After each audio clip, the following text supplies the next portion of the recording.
HTren eraikuntza obrak direla eta gure herrietan gertatzen ari denaren inguruko egoeraren berri emateko etorri gara gaur hona.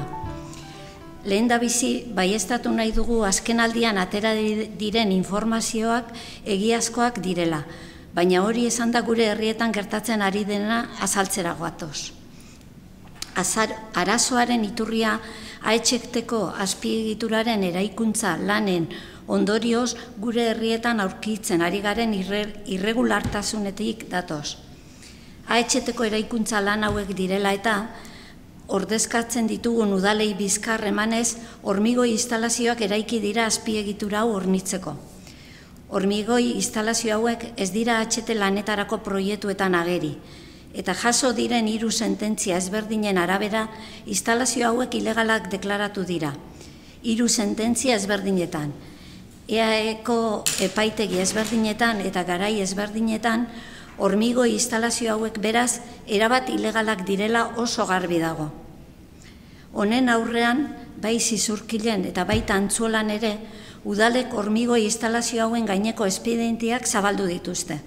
Andoainek sententzia jaso du jada hormigoi instalazioa jartzeko udal jarduera lizentzia behar duela. AHTren proiektu eta lanen inguruan dagoen iluntasuna eta gure udalen baliabide tekniko eta ekonomiko urria kontutan hartuta, ez da erraza ematen ari diren irregulartasunak antzematea, aztertzea eta konpontzea. Baina are larriago dena, udalek legea betetzeko ematen ari diren urratzen aurrean, eraikuntza lan hauen promotoreak, ETSek eta Eusko Jaurlaritzak, udalak lagundu beharrean oztopatu, desbideratu edo are larriago dena udalak presionatzen dituzte.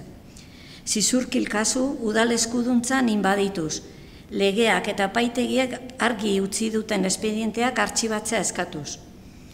Hormigoi instalazio hauen egoera oso argia da. Ez dago jarduera lizentziarik eta AHTren proiektuak ez du ordezkatzen. Hortaz, legez kanpo lizentziari gabeko jarduera industrialak dira. Zera salatu nahi dugu. Gure udalak txikiak izanik, 2 botere handi mandiren arteko prozeduraren erdian kokatzen direla, eraikuntza industria handien eta Eusko Jaurlaritzaren tartean. Hortaz, Eusko Jaurlaritzari exigitzen diogu, atera diren sententzia hauei jarraiki eta hauek betez, instalazio hauen kontra egin dezala. Jarduera hauek geldituz eta berehalako neurriak hartuz instalazio ilegal hauen jarduera eteteko. Ezin dute arazo eta ardura guzti honen erantzunkizuna gure udalen esku utzi. Beraz, Eusko Jaurlaritzari berriro ere exigitzen diogu, obra hauen eskuduntza berea denez eta titulartasuna ere berea denez, legea betearazi dezala eta jarduera ilegal hauek salatu ditzala geldiera behartzen. Ez da batere onargarria Eusko Jaurlaritzak ezer ikustekorik ez duela esatea.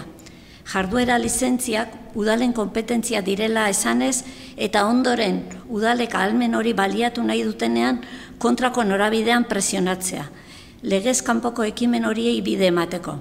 Horregatik, Eusko Jaurlaritzari lehen bailen erantzun dezala eskatzen diogu, geldi ditzatela eta legea bete dezatela.